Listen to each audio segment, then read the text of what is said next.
అంటే ఎక్కువ family audience theatre రావాలంటే టీవీకి ఓటీటీ స్టిక్ అయిపోయిన థియేటర్ రావాలంటే ఓన్లీ కామెడీకి ఫ్యామిలీ ఆడియన్స్ అయితే డివోషనల్కే వస్తున్నారని ఫీలింగ్ ఉంది, లేదా పెద్ద హీరో సినిమాలకి వస్తున్నారని ఫీలింగ్ కూడా ఉంది. అంటే తీసుకురావడంలో ఇలాంటి కామెడీ సినిమాల్లో ఎక్కువ క్యారెక్టర్స్ని చేయటం వల్ల, ఎక్కువ మింగిల్ చేయడం వల్ల థియేటర్స్కి వచ్చారు. ఒకటండి, ఇప్పుడు మీరు ఆడియన్స్ని తీసుకుంటే అది ఏ జోనర్ అని కదండి, బాగుంటే వచ్చేస్తున్నారు. లిటిల్ హార్ట్స్ ఉంది, అవును, అది లవ్ జోనర్. అప్పటి వరకు ఏంటి, అది ఆ జోనర్ అయిపోయింది, ఓటీటీకి పరిమితం అనుకున్నా, తీసుకొచ్చి కొడితే పళ్ళు వచ్చింది అది. అట్లాగే ఏంటంటే ఈ రోజు వాళ్ళకి ఏది ఎంజాయ్ చేస్తారో అది మనం పట్టుకోగలిగి ఇవ్వాలండి. ఇప్పుడు మిత్రమండలి ఉంది, నా ఐడియా అంతా ఏంటంటే వీళ్ళు ఫన్ ఎంజాయ్ చేస్తున్నారు, జాతిరత్నాలు కైండ్ ఆఫ్ లైట్ హార్టెడ్, సరదాగా నవ్వించి పంపించేద్దాం. ఎక్కువ వీళ్ళకి ఏదో వెయిట్ వేసి ఇది కాకుండా వస్తే హ్యాపీగా బొగ్గల్ని పెట్టాలి. చిన్న స్టమక్లో లేచినప్పుడు చిన్న ఆ లైట్ స్వీట్ పెయిన్ ఉంటుంది కదా, అది ఇచ్చి పంపాలి అంతే. అంటే మీరు socio fantasy, comedy, horror genres ఉన్నాయి రకరకాల, అన్ని జోనర్స్ని టచ్ చేశారు. పొలిటికల్ జోనర్ ఎందుకు టచ్ చేయట్లేదు మీరు? వద్దు సార్, ఎందుకు, హ్యాపీగా ఉన్నాం, చక్కగా సినిమాలు తీసుకుంటున్నాం. ఇప్పుడు కాంట్రవర్సీలు తెచ్చుకుని ఎవరినో మనం ఏమంటారు పోక్ చేసి మళ్ళీ, అంటే పోక్లు ఎంతమంది మన కోటి రామకృష్ణ గారు చాలా డైరెక్టర్లు సినిమాలు తీసేవాళ్ళు పొలిటికల్ జోనర్. ఈ మధ్యకాలం తెలుగు ఇండస్ట్రీలో ఆ పొలిటికల్ జోనర్ సినిమాలు తగ్గిపోయినాయి పూర్తిగా అసలు.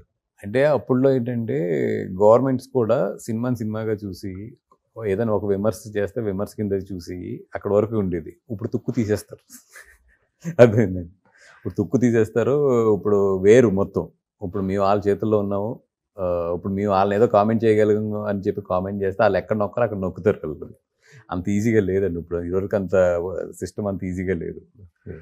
చిన్న సినిమాకి తక్కువ రేటు థియేటర్స్కి పెడుతున్నారు, పెద్ద సినిమాకి వస్తే దానికి డబల్ ట్రిపుల్ కూడా చేస్తున్నారు.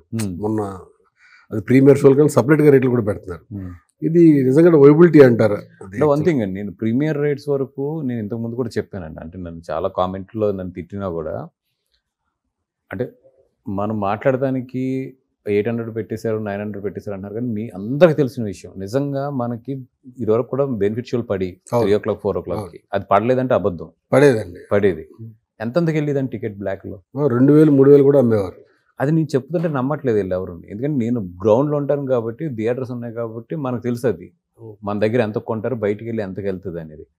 ఇప్పుడు అది అఫీషియల్ చేసి తగ్గించారు రేట్. యాక్చువల్లీ ఇప్పుడు ఏంటి అఫీషియల్ చేస్తారు, బుక్ మై షోలో ఓపెన్గా పెడుతున్నారు. ఇదివరకు ఏంటి టికెట్లు బంచ్గా బయటికి తీసుకెళ్ళేవారు, లేదా కౌంటర్ నుంచి తీసుకెళ్ళి బయట 2000 1500 3000కి వెళ్ళిపోయేది. అది అటు గవర్నమెంట్కి వచ్చేది కాదు ట్యాక్స్, ఇటు ప్రొడ్యూసర్కి వచ్చేది కాదు, అటు డిస్ట్రిబ్యూటర్కి వచ్చేది కాదు. ఇప్పుడు అట్లీస్ట్ ఏంటంటే ఒక సిస్టమేటిక్లోకి వచ్చింది. ఇప్పుడు ఈరోజు మీరు 800 పెట్టకపోయినా 500 పెట్టకపోయినా కూడా మీరు 150 రూపాయలు పెట్టినప్పుడు పెద్ద హీరోల సినిమాలకు బయటికి వెళ్ళి అది ఇంచుమించు 600 700కి వెళ్తుంది. అది బయటికి అది వెళ్ళదు అంటే మనం అది నాలెడ్జ్ లేనట్టు మీకు అంతే. అది అంటే మీకు ఐ మీన్ జనరల్ అది ఏంటంటే ఇప్పుడు బయటకు వచ్చి అఫీషియల్ చేయడం వల్ల మీకు అట్లా కనపడుతుంది, కానీ అది అన్అఫీషియల్గా కొన్ని సంవత్సరాల నుంచి దశాబ్దాల నుంచి జరుగుతున్నది. అది దాన్ని ఇంకా స్ట్రీమ్ లైన్ చేశారు, అది ఇంకా బెటర్ అండి. అంటే బెనిఫిట్ షో వరకు ఓకే గారు, తర్వాత రెగ్యులర్గా ఒక 3-4 days లేదా 1 week పాటు రేట్ హైక్ చేసేస్తున్నారు. అది కొంచెం ఇబ్బంది అవుతుంది అనే ఫీలింగ్. గవర్నమెంట్స్ మేము అడుగుతుంది ఏంటంటే ఫ్లెక్సీ ఇవ్వమని చెప్పి. ఓకే, తెలంగాణలో ఫ్లెక్సీ ఉందండి, తెలంగాణ ఫ్లెక్సీ ఉంది, బట్ హైయెస్ట్ టచ్ చేస్తున్నారు. ఇంకా దానిపైన పెంచడం అనేది నాకు తెలిసి గవర్నమెంట్ కూడా ఇంకా చేయదు, ఎదరెదర ఎక్కువ ఎంకరేజ్ చేయట్లేదు దాన్ని. ఆంధ్రాలో కూడా నాకు తెలిసి సిస్టమ్ తీసుకొచ్చేస్తారండి, దానికి మీటింగ్స్ జరుగుతున్నాయి, కమిటీ కూడా వేసారు, దానికి కూడా అక్కడ కూడా ఫ్లెక్సీ తీసుకొచ్చేస్తే ఈ బాధ ఉండదు. అప్పుడు ఏంటంటే కొంచెం బాగా ఫస్ట్ రోజు చూడాలనుకున్న వాళ్ళు ఒకటి ఉంటారు, మండే నుంచి మళ్ళీ మారిపోతుంది. ఎందుకంటే ఇప్పుడు ఏమవుతుందంటే 10 daysకి ఇస్తున్నారు, 10 daysకి మేము GST ప్రకారం తగ్గించడానికి ఉండట్లేదు. అక్కడికి కొంతమంది ప్రొడ్యూసర్స్ ధైర్యం చేసి తగ్గించి దాన్ని బ్యాలెన్స్ చేసుకుంటున్నారండి. యాక్చువల్ జీవో ప్రకారం చూస్తే మేము అటు ఆంధ్ర సైడు గవర్నమెంట్ 10 daysకి ఇస్తే 10 days వరకు మాత్రం మేము తగ్గించకూడదు, అంటే ఆ GST దీని మీద ఇది ఉంటుంది. అలా కాకుండా ఫ్లెక్సీ ఇచ్చుకుంటే ఆ సోవర్ నుంచి కంట్రోల్ చేయడానికి ఈజీగా ఉంటుంది. అంటే అదర్ స్టేట్స్లో ఉన్న ఫార్ములా ఇది.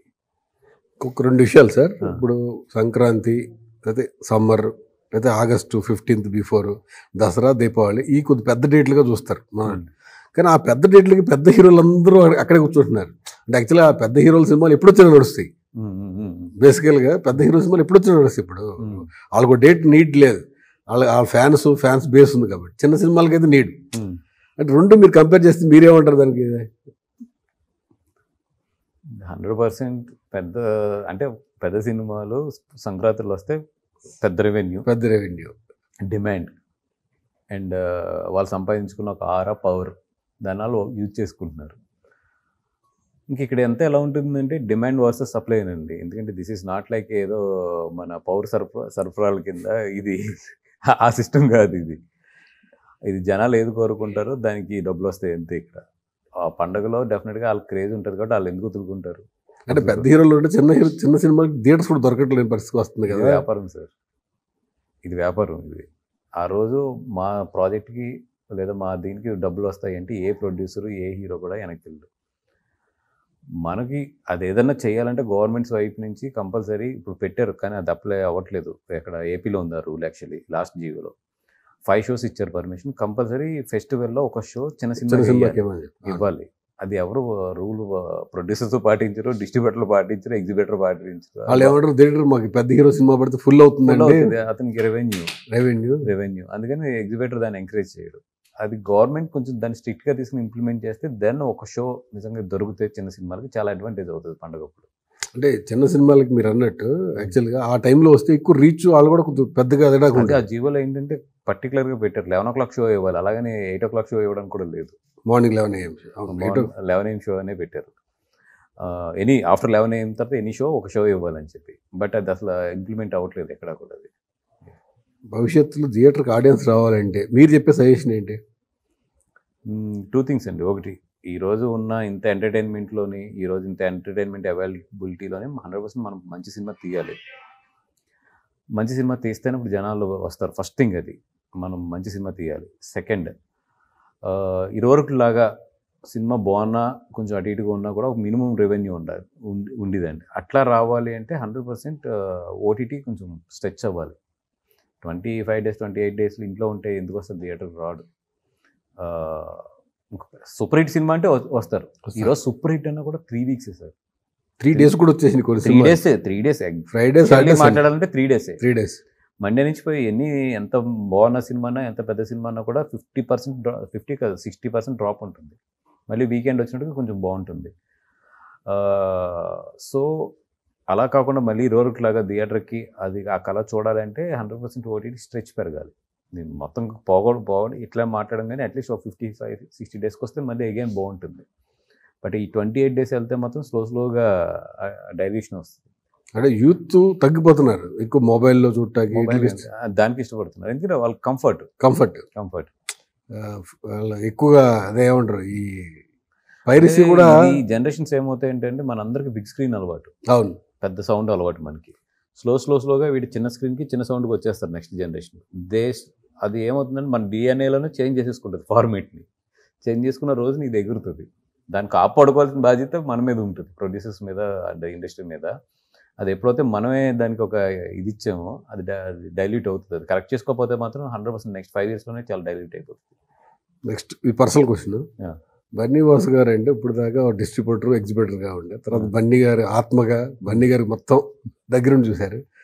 ఇక భవిష్యత్తులో పొలిటికల్ వైపు అడుగులేసే అవకాశం ఉందా?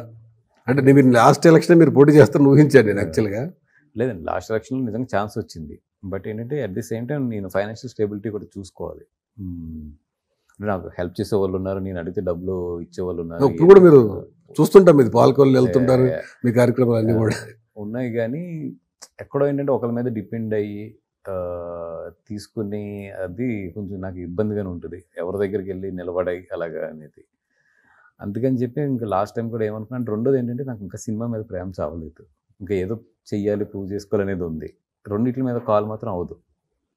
అది నాకు బాగా తెలుసండి. అంటే దట్టు నేను ట్రావెల్ చేసే జనసేన పార్టీ డెడికేట్ అవ్వాలి వెళ్తే ఆయన దగ్గర.